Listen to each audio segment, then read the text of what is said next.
Ramadan tiba, Ramadan tiba, Ramadan tiba. Marhaban ya Ramadan, marhaban ya Ramadan, marhaban ya Ramadan, marhaban ya Ramadan. Bismillahirrahmanirrahim. Alhamdulillahirabbil alamin wa bihi nasta'in wa ala umuri dunya waddin. Shalatu wassalamu ala sayyidina Muhammadin wa ala alihi wa sahbihi ajma'in. Amma ba'du. Asyhadu an la ilaha illallah wa asyhadu anna Muhammadar Rasulullah sallallahu alaihi wasallam. Allahumma shalli ala sayyidina Muhammadin wa ala ali sayyidina Muhammad. Al-hadiniyah wa ala kulli niyatin shalihatin. Al-Fatihah. A'udzu billahi minasyaitonir rajim. Bismillahirrahmanirrahim. Alhamdulillahirabbil alamin. Arrahmanir rahim. Maliki yaumiddin. Iyyaka na'budu wa iyyaka nasta'in. Ihdinas siratal mustaqim. Shiratal ladzina an'amta 'alaihim ghairil maghdubi 'alaihim waladdallin. Pertama, tidak lantas tanpa bersyukur kepada Allah Subhanahu wa taala dengan bertahmid, mudah-mudahan rahmat karunia-Nya senantiasa tercurahkan untuk kita semuanya, khususnya pada hulul syahri Ramadan atau masuk pada bulan suci Ramadan. Saya menyampaikan uhaniukum bi hululi hadhihi syahr, bi hululi hadzal syahr, syahr mubarak insyaallah, wa kullu am wa antum bi khairin. Kedua, salawat serta salam senantiasa kita curahkan kepada junjungan Nabi kita Muhammad sallallahu alaihi wasallam. Di qaulina Allahumma shalli wa sallim wa barik ala sayyidina Muhammad wa ala ali sayyidina Muhammad. Allah Ta'ala berfirman dalam surat Al-Baqarah ayat 183 yang berbunyi, Ya ayyuhalladzina amanu kutiba alaikumus syiyam kama kutiba alal ladzina min qablikum la'allakum tattaqun.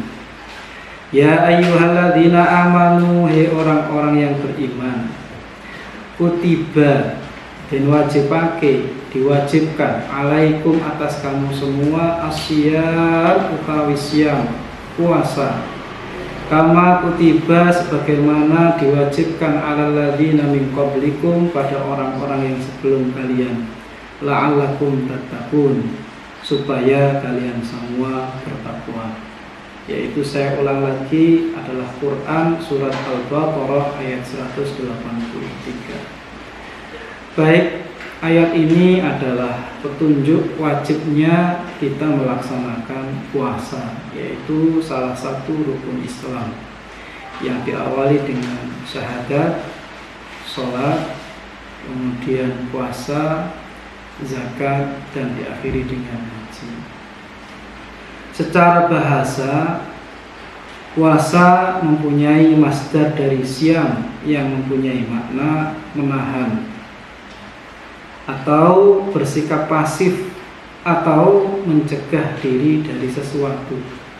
Dalam Al-Quran kata syam ada beberapa kali, salah satunya muncul pada lafaz surat Maryam ayat 26, Inni nadartu lirrahmani shauma falan ukallimal yauma insiya.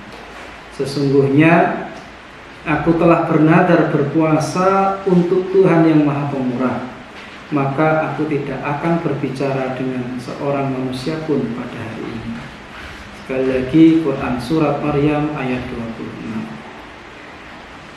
Secara hikmah, puasa ini mempunyai makna nandani rim atau memperbaiki rim kita, dan rim itu penting dalam kehidupan. Karena sepeda motor, sepeda tanpa rim itu akan sangat berbahaya apabila tidak ada rim atau yang bisa menghentikan. Sepeda kalau tidak di-tune up juga berbahaya. Mobil tidak di-tune up bahaya. Kalau komputer tidak diinstal juga berbahaya. Dan bulan suci Ramadan, bulan puasa inilah waktunya umat Islam untuk men-tune up atau meninstal supaya bisa lebih baik lagi, supaya lebih sempurna lagi menjadi hamba Allah. Dan tanda yang terakhir yang diinginkan adalah la'alakum tattaqun, supaya kita bisa bertakwa kepada Allah Subhanahu wa taala. Karena yang dilihat Allah adalah inna akramakum indallahi atqakum.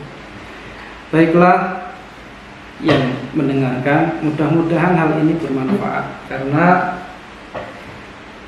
pada saat ini kita melaksanakan puasa berbeda kondisinya ketika kita melaksanakan puasa pada tahun-tahun sebelumnya.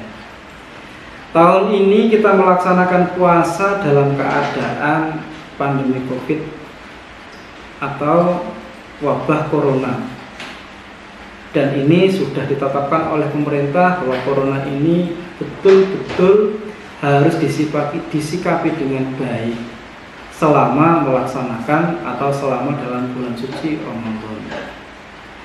Puasa harus dilaksanakan sebagaimana sholat 5 waktu, wajib dilaksanakan.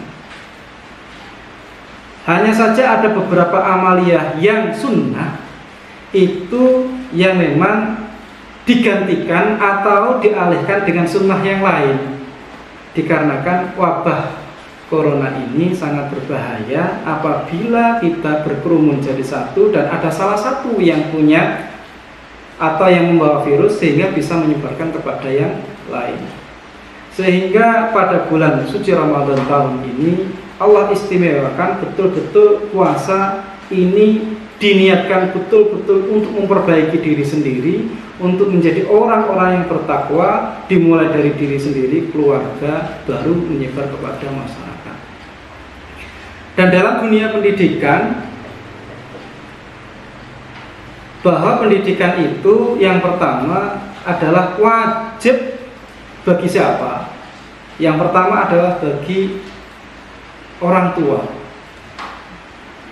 Ketika anak-anak tidak boleh masuk sekolah, ketika anak-anak melaksanakan pembelajaran secara online atau jarak jauh, maka di sini mengembalikan fungsi pendidikan kepada pusat yang awalnya, yaitu kedua orang tua.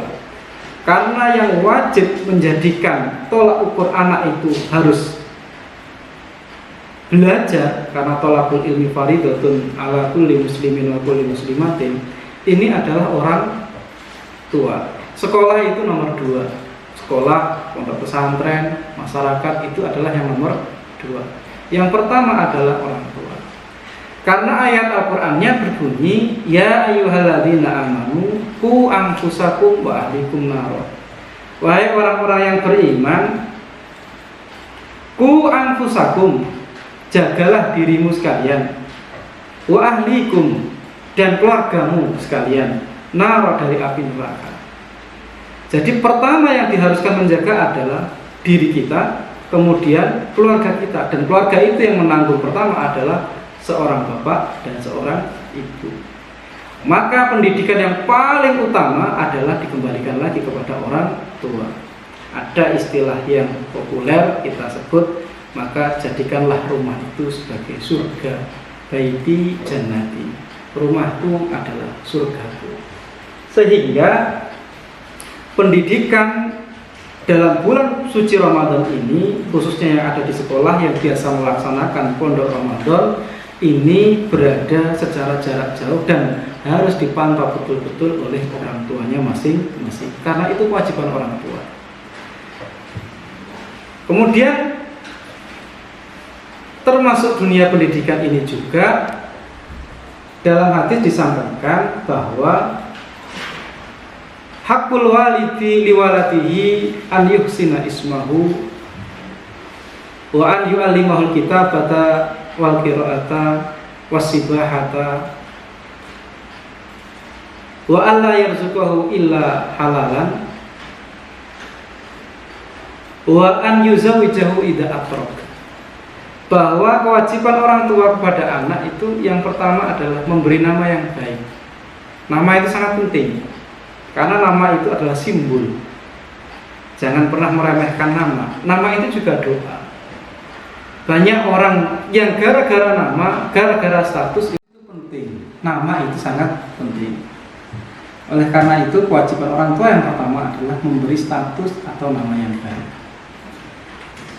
Ketika anak itu diberikan nama yang baik, tafaulannya adalah supaya menjadi orang yang baik. Nabi kita, Nabi Muhammad Sallallahu Alaihi Wasallam, oleh kakeknya diberi nama Muhammad yang mempunyai arti terpuji. Ingat kisah beliau. Bapaknya namanya Abdullah, keturunan orang yang luar biasa dari suku Quraisy. Ibunya Aminah juga luar biasa. Kakaknya juga luar biasa. Semua silsilah ke atasnya Kanjeng Nabi adalah pemegang kunci dari pintu Ka'bah. Bahkan dari suku beliau itu adalah mempunyai karakter menjadi sebagai sikoyah atau pemberi minuman untuk semua orang yang menuju ke Arab, dan sebagai pemberi makanan yang menuju ke Arab. Jadi Kanjeng Nabi itu mempunyai silsilah yang sangat luar biasa luhurnya, sehingga kakeknya pun menginginkan kelahirannya beliau itu diberikan nama Muhammad supaya menjadi orang yang sangat terpuji. Sehingga nama ini pun diabadikan oleh Allah dalam Al-Quran. Muhammadun Rasulullah, Muhammad adalah Rasulullah. Dalam ayat yang lain Allah menyampaikan nama beliau, ismuhu Ahmad, namanya adalah Ahmad, yaitu yang terpuji. Dan ini adalah contoh. Makanya ketika Nabi ditanya, khairul asma itu apa? Apakah nama yang terbaik? Jawabannya beliau adalah, nama yang terbaik adalah ma'ubida wa ma'humida. Dua. Yang pertama ma'ubida, yang menunjukkan hamba seperti Abdullah, Abdurrahman, Abdurrauf, Abdul, dan lain-lain. Wa ma'humida, atau yang terpuji seperti Muhammad, Hamid, Ahmad, dan lain-lain. Atau nama-nama Nabi-Nabiullah yang sebelum-sebelumnya, Ibrahim, Khalil, dan lain-lain. Atau nama yang mempunyai makna yang terpuji. Sehingga penting memberikan nama yang baik dan status yang baik. Ini yang pertama. Yang kedua, kewajiban seorang tua yang paling utama adalah wa an yu'allimahu al-kitabata wal himayata, dan selanjutnya memberikan pendidikan. Pendidikan pertama, pendidikan membaca. Bahkan dalam agama pun pendidikan ini adalah tolak yang utama. Sebelum orang masuk syariat, Allah menyampaikan dalam Al-Qur'annya, fa'lam annahu la ilaha illallah. Fa'lam, maka berilmulah bahwasanya tidak ada Tuhan selain Allah. Jadi dalam Islam, agama itu sekali lagi sangat penting. Bukan berdasarkan perasaan, bukan berdasarkan keadaan, tetapi berdasarkan ilmu. Makanya Kanjeng Nabi menyampaikan, man arada dunya fa alaihi bil ilmi, wa man arada al akhirata fa alaihi bil ilmi, wa man aradahuma fa alaihi bil ilmi. Barang siapa yang menginginkan dunia maka harus dengan ilmu, dan barang siapa yang menginginkan akhirat juga harus dengan ilmu, dan barang siapa yang menginginkan keduanya juga harus dengan ilmu. Makanya saya sampaikan pada kegiatan pendidikan jarak jauh ini, Pondok Ramadan ini, bahwa anak-anak yang berada di rumah harus tetap dalam keadaan hati-hati, waspada betul. Meskipun dalam keadaan Ramadan, tetap kita harus melaksanakan puasa dengan sebaik-baiknya dan sholat juga dengan sebaik-baiknya. Kenapa? Karena itu yang paling utama, dan itu dasarnya harus dengan ilmu. Bapak, kenapa kok kita sholat berjarak? Kenapa kok kita ada yang tidak boleh tarawih dan lain-lain? Itu juga harus berdasarkan ilmu. Sekarang kita mengingat kepada Kanjeng Nabi Muhammad SAW, adalah orang yang sangat dekat dengan Allah Subhanahu wa Ta'ala. Tetapi beliau pun tetap bersembunyi di Gua Sur. Ya. Dari mana? Dari kekejaran kafir Quraisy. Bukan berarti mentang-mentang Nabi Muhammad dekat dengan Allah itu kafir datang, silahkan saya ada di sini. Tidak, saya dilindungi Allah. Tidak. Tapi tetap harus punya dasar. Beliau tetap masih bersembunyi di Gua Sur demi menyampaikan risalah Allah Subhanahu wa Ta'ala. Bukan karena beliau itu ngecut, bukan. Beliau adalah orang sangat pemberani. Makanya segala tindakan itu juga harus didasarkan ilmu. Nabi Musa alaihissalam adalah salah satu ulul azmi. Begitu juga Nabi Ibrahim. Ketika Nabi Musa adalah seorang yang sangat dicintai oleh Allah itu ingin menyeberangi laut mati, bukan menghindari kejaran Fir'aun, bukan. Ya. Tetapi demi agama. Dan itu adalah perintah Allah Subhanahu wa ta'ala. Begitu juga dengan Nabi Ibrahim alaihissalam, adalah manusia kedua yang paling dicintai oleh Allah Subhanahu wa ta'ala dari kejaran Namrud.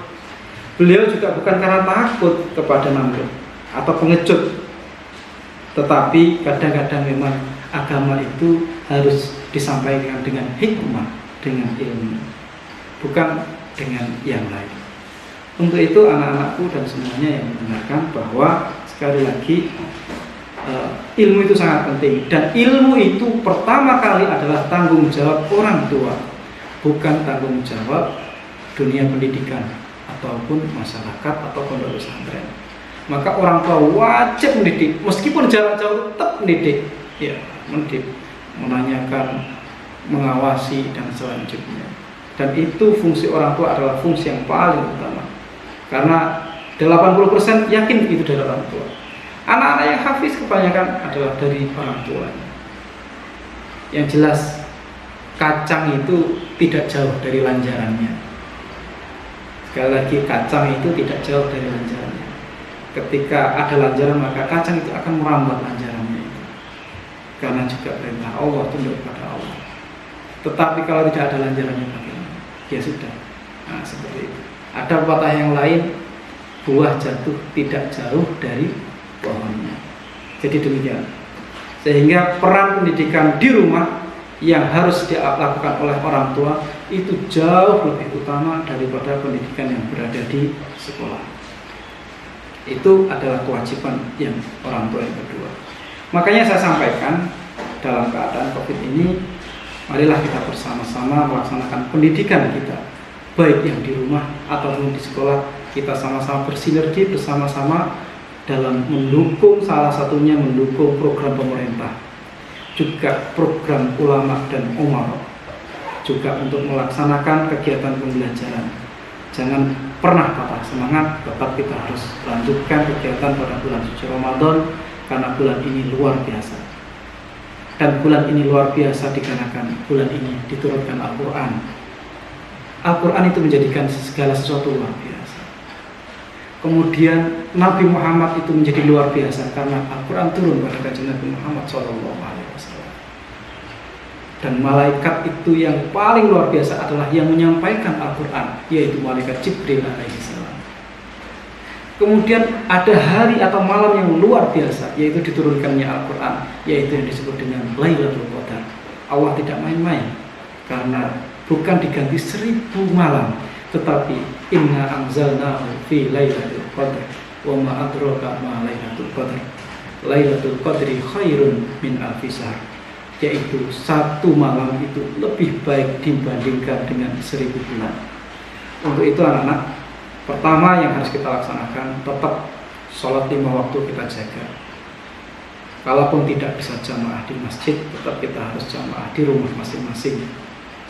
Yang nomor 2 adalah berpuasa, karena puasa itu sangat wajib. Tidak ada udzur kecuali bagi yang perempuan atau musafir atau ada udzur syar'i yang lain. Tetap harus kita laksanakan. Dan yang ketiga, jangan lupa kalian harus tadarus, harus muthola, harus membaca Al-Quran, harus punya target, harus ada target kapan saya bisa khatam Al-Quran dalam bulan suci Ramadan. Karena siapa yang tidak akan bisa melakukan Al-Quran? Karena dengan Al-Quran segala sesuatu itu bisa mulia, tidak ada yang mulia. Kanjeng Nabi Muhammad tidak meminta mukjizat seperti Nabi Musa yang bisa membelah lautan, atau Nabi Ibrahim yang anti dibakar, atau nabi-nabi yang lain. Sulapan misalkan Nabi Soleh, unta bisa lahir. Tidak. Tetapi Nabi Muhammad meminta mukjizat Al-Quran, di mana dengan Al-Quran itu Nabi Muhammad menjadi yang paling mulia, umatnya yang menjadi yang paling mulia. Dan kita kalau mau, maka kita juga akan menjadi orang yang akan dimuliakan oleh Allah Subhanahu wa ta'ala. Sementara ini kajian saya mudah-mudahan ada manfaatnya. Billahi taufiq wal hidayah. Assalamualaikum warahmatullahi wabarakatuh.